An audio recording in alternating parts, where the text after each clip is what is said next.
Bagi seorang pemudik ataupun siapapun yang pernah mudik ya, khususnya yang menggunakan kendaraan roda 4 ya, pasti mengenal yang namanya one way system ya, di mana jalan tol itu hanya bisa berjalan satu arah saja. Tentu ada beberapa kendala ya, biasanya ada penumpukan di ujung. Akan sangat lebih tepat lagi jika kita menggunakan yang namanya artificial intelligence dalam menentukan yang namanya one way system. Mungkin kita bisa mempropos sebuah solusi, yaitu namanya dynamic one way system, di mana berbasis dengan AI, maka berdasarkan suggestion dari AI akan melihat kepadatan real time kapan saja one way itu bisa diterapkan.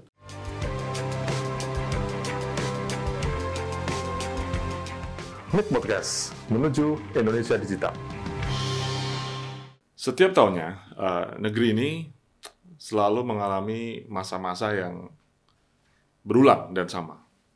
Khususnya saat ini saya ingin bicara masalah mudik. Ya. Sebentar lagi pasti Bapak Ibu semua atau hampir setengah dari bangsa Indonesia, kalau kita melihat data, hampir 120 juta orang akan menjalani ritual mudik menjelang Lebaran Idul Fitri di tahun 2025 ini. Tentu saja dari tahun ke tahun penanganannya sudah semakin membaik ya. Saya sendiri sebagai orang yang mudik ya merasakan bahwa semakin baik dan semakin baik.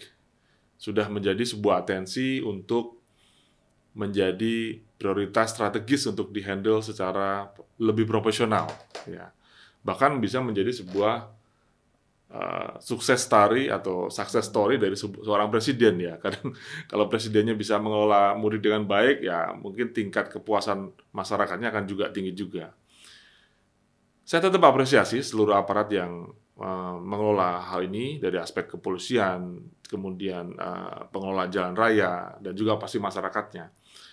Namun selalu ada celah untuk kita bisa melakukan terus improvement lebih baik ya. Sekali lagi pendekatan kita adalah bagaimana kita menjalankan mudik smart atau smart mudik ya dengan menerapkan yang namanya digitalisasi.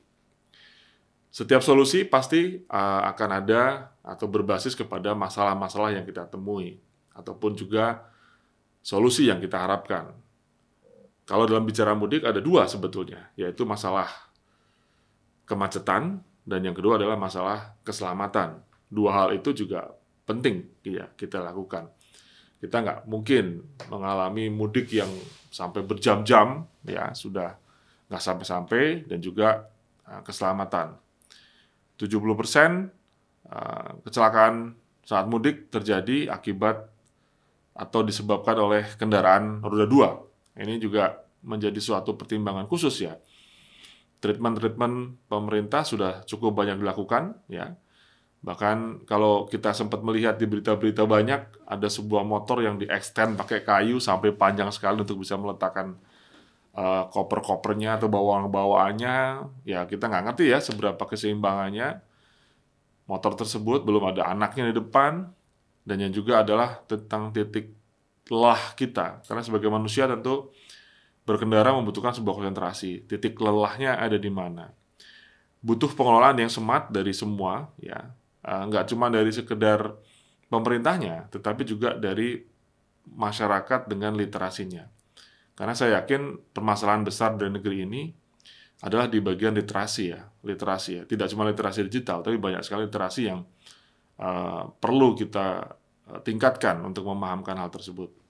Di episode kali ini kita akan sedikit membahas tentang bagaimana digitalisasi bisa membentuk smart mudik buat kita semua. Bagi seorang pemudik ataupun siapapun yang pernah mudik ya, khususnya yang menggunakan kendaraan roda 4 ya, di Jakarta menuju ke wilayah-wilayah Indonesia di Jawa Barat, Jawa Tengah, ataupun Jawa Timur, pasti mengenal yang namanya one way system ya, di mana jalan tol itu hanya bisa berjalan ke satu arah saja, ke arah barat atau mungkin ke arah timur saja pada saat balik. Nah, tentu ada beberapa kendala ya. Biasanya ada penumpukan di ujung ya, pas lagi keluar itu penumpukannya juga cukup banyak. Nah, akan sangat lebih tepat lagi jika kita sedikit menggunakan yang namanya artificial intelligence dalam menentukan yang namanya one way system. Ya, saat ini one way yang kita pasang adalah yang sifatnya fix ya, di mana fix itu biasanya kita jauh-jauh hari sudah mendapatkan agendanya, jadwalnya, tanggal berapa ada one way dari jam berapa. Ya, ini kan tentu karena keterbatasan data yang diambil oleh kepolisian terhadap data real time, kapan kepadatannya.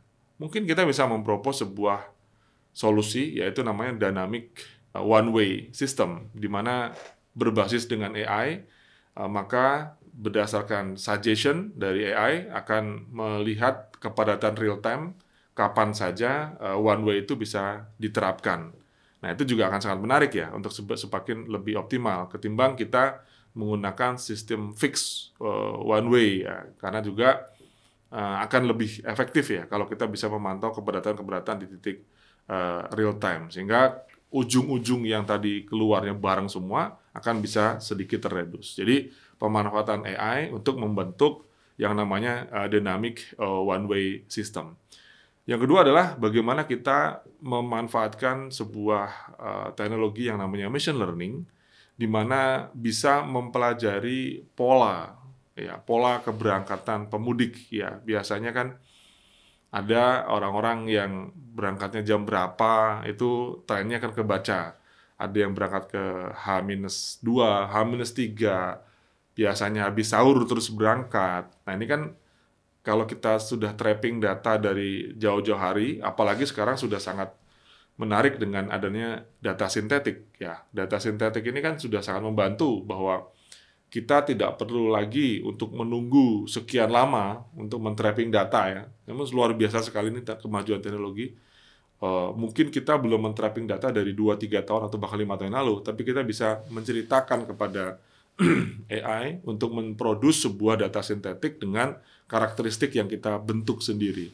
Dari sini akhirnya akan terbentuk sebuah pola yang bisa kita pelajari terkait dengan perilaku mudik orangnya. Nah, dari sini saya pikir kita akan semakin smart ya untuk bisa mendapatkan one way yang sudah sangat bagus tadi solusinya, lebih ter-enhance lagi, lebih teroptimal lagi dengan menggunakan AI untuk memberikan fleksibilitas one way ya, berbasis kepadatan yang real time, dan juga dikombinasikan dengan machine learning yang memotret pola dari keberangkatan pemudik tadi. Gunakan saja data sintetik kalau misalkan di fase-fase sebelumnya belum sempat men-trapping data. Saya pikir kita akan sangat lebih baik lagi di pengelolaan mudik.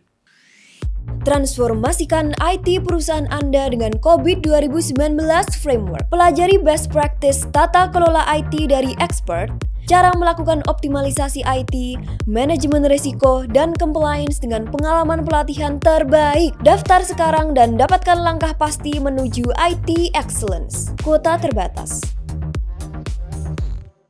Yang berikutnya adalah masalah keselamatan. Ya, ini jelas penting ya, karena mengingat tentang jiwa dan keselamatan manusia. Tidak bisa dari satu aspek aja pastinya. Ya, dua aspek pasti yang bisa kita pikirkan, yaitu dari pemerintah sendiri sebagai pengelola transportasi dan penyelenggara mudik pastinya, dan juga kesadaran dari masyarakat itu sendiri ya. Kesadaran dari masyarakat tentu kan berbasis kepada literasi. Kebanyakan aspek-aspek keselamatan dan mudik yang aman itu aspeknya tentu ke laju kendaraan. Salah satunya ya, laju kendaraan. Bagaimana laju kendaraan itu tidak melebihi batas-batas maksimal, karena memang kalau kita berkendara maupun menggunakan roda 4 ataupun roda 2 itu juga pasti memiliki batas-batasnya. Nah, kadang ya kita keenakan aja jalanan kosong ataupun buru-buru pengen nyampe gitu ya, kecepatan bisa melewati batas. Kalau yang sekarang ini kita lihat kan batas-batas itu hanya sebagai rambu-rambu lalu lintas ya. Ada tanda bulat merah 80, bulat merah 100 gitu-gitu kan. Itu menjadi peringatan ataupun sign-sign. Tapi bisa nggak memberikan suatu early warning system dari pihak kepolisian kepada para pengendara yang memang melebihi batasnya. Ya, tentu ini membutuhkan sebuah mekanisme seperti sensor-sensor ya, IoT, ya misalkan IoT untuk bisa mendeteksi sebuah kendaraan yang melaju di atas kecepatan tertentu. Ya, memang zaman sekarang kan kita juga ada ATLAS segala macam yang otomatis kita ditilang dan sebagainya. Tapi kita lebih coba berempati kepada masyarakat pada saat memberikan early warning system apabila batas kecepatan itu melebihi apa yang diinginkan, sehingga kita bisa mencegah terjadinya kecelakaan-kecelakaan yang tidak diinginkan tersebut. Nah, sistem itu tentu bisa menggunakan sensor IoT yang terhubung kepada model peringatan yang misalkan menggunakan TOA yang sekarang saat ini kan masih manual ya. Tetapi setiap ada orang yang kecepatannya tinggi, mungkin TOA-nya langsung berbunyi sirenenya atau menggunakan suatu sign suara tertentu secara otomatis bisa minimal kita bisa meredus untuk tidak terjadi hal-hal yang ngebut luar biasa tadi. Itu yang pertama. Yang kedua tentu ada aspek orangnya ya. Literasi ini kan penting ya, literasi orang tentang kesadaran untuk istirahat supaya nggak lelah ya. Karena kan konsentrasi dalam berkendara itu penting sekali. Nah ini belum tentu bisa sih diselesaikan secara digital juga. Yang pertama adalah literasi tadi. Bisa jadi sih kita memberikan notifikasi ya pada saat kita sudah berkendara lebih dari 2 atau 3 jam. Kalau kita menggunakan sebuah apps misalkan dari Presisi, punya polisi kan ada Presisi ya, kita perlu menginstal itu, atau mungkin nanti besok ada layanan digital terpadu yang kemarin sempat kita bahas di PSN, itu kan ada program yang memang layanan digital terpadu untuk masyarakat. Pada saat mudik dia menyalakan itu pada saat start, sehingga selalu ada notifikasi dari handphonenya dia ya pada saat mereka sudah harus istirahat misalkan 2 atau 3 jam notif ya. Nah, kembali ke mental sih. Kalau udah dikasih tahu warning masih bablas juga ya kan, kembali ke literasi masyarakatnya bahwa kita memang harus safety driving ya untuk bisa membuat semua bisa menjamin keselamatannya. Ya, jadi saya pikir kembali kepada teknologi sebagai tools, perangkat tentu akan memudahkan, membantu manusia secara otomatis ya, secara tidak perlu menggunakan manual lagi ya, tetapi teknologi ya masih sekedar teknologi. Maka mentalitas, kemudian juga masalah literasi tentang keselamatan, tentang perjalanan yang dimiliki oleh masyarakat, oleh bangsa kita juga akan menjadi kunci terhadap terselesaikannya kemacetan, dan yang paling penting adalah keselamatan kita berkendara untuk bisa sampai ke tempat tujuan dengan selamat. Semoga Bapak Ibu yang mudik pada tahun ini lancar, sampai ke tujuan dengan selamat, nyaman, ya, dan selamat Hari Raya Idul Fitri 1446 Hijriah. Mohon maaf lahir dan batin.